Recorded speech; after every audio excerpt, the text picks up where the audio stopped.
Hello, everyone, and thank you for signing up to be a History Day judge.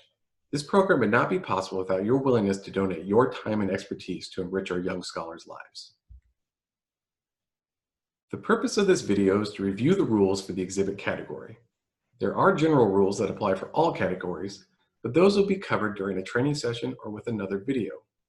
The rule book is located at the link listed here.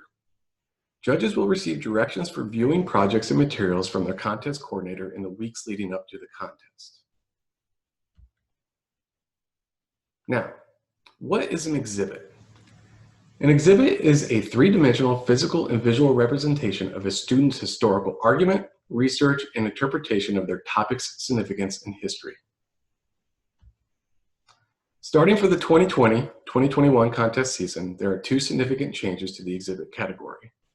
The first is exhibit media time limit. That means if used, media devices or electronics in an exhibit must not run for more than a total of 2 minutes and must not loop. Also, links to external content such as QR codes are prohibited.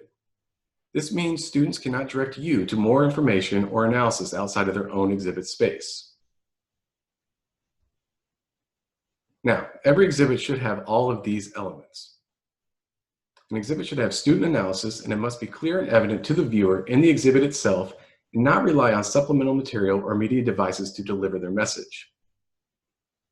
The student's argument must be supported with both visual and textual evidence.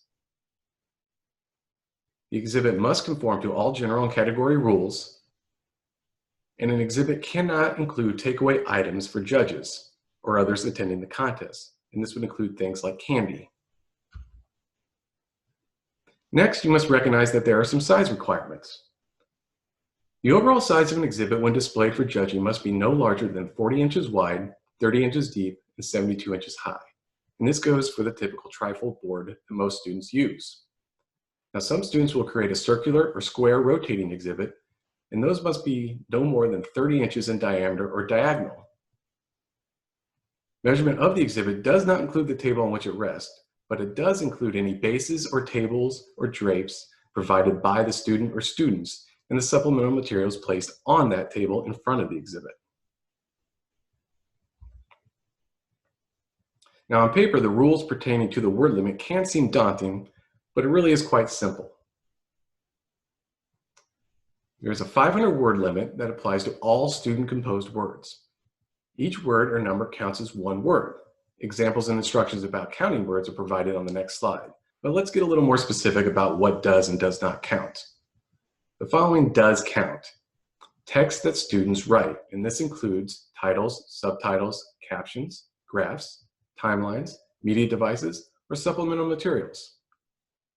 Words that do not count are primary or secondary materials or quotes included on an exhibit or in media or supplemental materials. Also, source credits do not count. Now, it is important to note that the project should be in the student's voice. Students should rely on their own analysis of primary sources and visuals to tell their story. Students have been cautioned about the length and quantity of the primary and secondary quotes. It is also inappropriate to provide supplemental materials including oral history transcripts, correspondence with interview subjects, questionnaires, and other primary or secondary material used as sources in an exhibit. They should be cited in the bibliography and not attached to the bibliography or exhibit. Now, here are a few examples on word counts. A date or number that is written out or is numerical counts as one word. Words such as a, the, and of count as one word each. Each word in a proper name is counted individually. And hyphenated words count as one word. Now a little bit about crediting sources or source credits. All quotes and visual sources must be credited on the exhibit and cited in the annotated bibliography. Source credits do not count towards the word total. As an example, we can look at this source credit here. The top line does not count because it is citing where the photograph came from, which was the Library of Congress. The sentence below does count because it is student composed and it is explaining what is going on in the photograph. Now, media devices such as a computer or tablet are allowed but are not required. But if used, like said before, media devices or electronics in an exhibit must not run for more than a total of 2 minutes and must not loop continuously.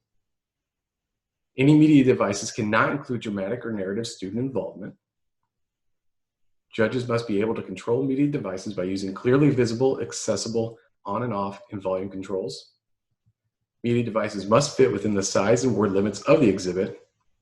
And like stated before, anything that links externally, such as QR codes, is prohibited.